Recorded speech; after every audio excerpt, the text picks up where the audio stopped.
সুবহানাল্লাহ। ইমাম তিরমিজি রাহমাতুল্লাহি আলাইহি জামানার ভিতরে একজন পারদর্শী একজন ডাক্তার ছিলেন।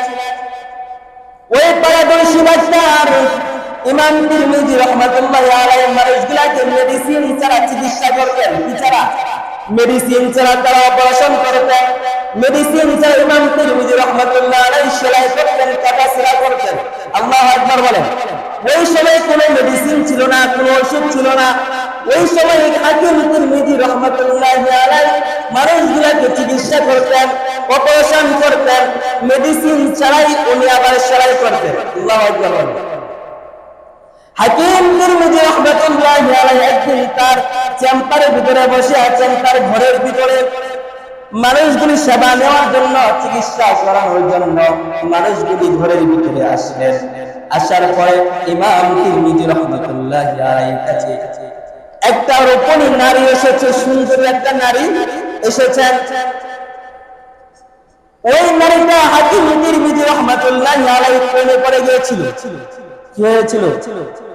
হাকিম তিরমিজি রাহমাতুল্লাহি আলাইহি প্রেমে পড়ে গেছে ওই সুন্দরী একটা নারী। হাকিম তিরমিজি রাহমাতুল্লাহি আলাইহি ওই ঘরের ভিতরে যেখানে চিকিৎসা করানো হয়, ওই চিকিৎসা জায়গার ভিতরে ওই নারীও এসেছে। সমস্ত মানুষগুলোকে হাকিম তিরমিজি রাহমাতুল্লাহি আলাইহি চিকিৎসা করতেছে।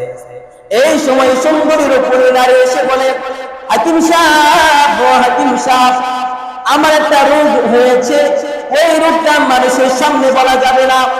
আপনি আপনার ঘর থেকে এই সমস্ত মানুষগুলোকে বের করে দেন। মানুষগুলোকে যখন বের করে দিবেন তখন আমার রোগের কথা আপনাকে বলতে পারবো। কেমন বুদ্ধিমান নারী দেখেন। এই সময় এই সমস্ত মানুষগুলোকে হাকিম তিরমিজি রাহমাতুল্লাহি আলাইহি ঘর থেকে বের করে দিলেন।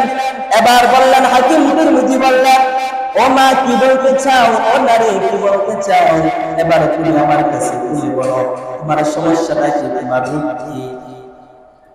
এবার ওই নারী ডেকে ডেকে বলতেছে, আমার অন্য কোনো দেহের ভিতরে কোনো রোগ নাই, আমার কোনো অসুস্থতা নেই, আমার মনের ভিতরে একটা রোগ হয়েছে। আমি আপনার প্রেমে পড়েছি। নাউজুবিল্লাহ বলেন। আমি আপনার প্রেমে পড়ে গিয়েছি। ও হাকিম সাহেব, আপনি আমার প্রেমের ওষুধ দেন, আমাকে প্রেসক্রিপশন লিখে দেন, আমার প্রেমের কি গতি হবে? এবার ওই রূপণী নারী তার চেহারা থেকে নেকাবটা সরালেন। চিন্তা করতেছে, আমি যদি আমার চেহারাটা হাকিম তিরমিজিকে দেখাই তাহলে হাকিম তিরমিজি আমার চেহারা দেখে পাগল হয়ে যাবে। নাউজুবিল্লাহ। এবার ওই সুন্দরী রূপণী নারী তার চেহারা থেকে নেকাব সরিয়ে ফেলল। নেকাব সরানোর পরে উনি হাকিম সাহেবকে ডেকে ডেকে বলে, হাকিম সাহেব, হাকিম সাহেব, আমার দিকে এক নজরে তাকিয়ে দেখেন, আমার চেহারার দিকে একটু তাকিয়ে দেখেন। হাকিম সাহেব এক নজরে তাকিয়ে দেখলেন চেহারার ভিতরে কোনো মেকআপ নেই, পর্দা নেই। সাথে সাথে চিৎকার করতে শুরু করলেন, আস্তাগফিরুল্লাহ, আস্তাগফিরুল্লাহ, আমার রুমের ভিতরে শয়তান ঢুকে গিয়েছে, আমার রুমের ভিতরে শয়তান ঢুকে গিয়েছে। আল্লাহু আকবার বলেন। দেখেন ওই নারী কেমন চালাক।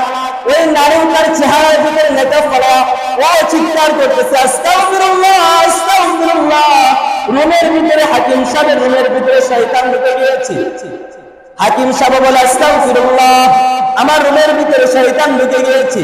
এইদিকে ওই নারীও বলে, আস্তাগফিরুল্লাহ, আমার রুমের ভিতরে হাকিম সাহেবের রুমের ভিতরে শয়তান ঢুকে গিয়েছে। এবার বাহিরে যতগুলি মানুষ ছিল এই মানুষগুলি বলতেছে, আল্লাহু আকবার, হাকিম সাহেবের ঘরের ভিতরে শয়তান ঢুকেছে। হাকিম সাহেব আল্লাহওয়ালা হয়ে গায়বী নজরে দেখেছে। ওই হাকিম সাহেবের কাছে যে মহিলাটা এসেছে, ওই মহিলাটা বলে, আল্লাহ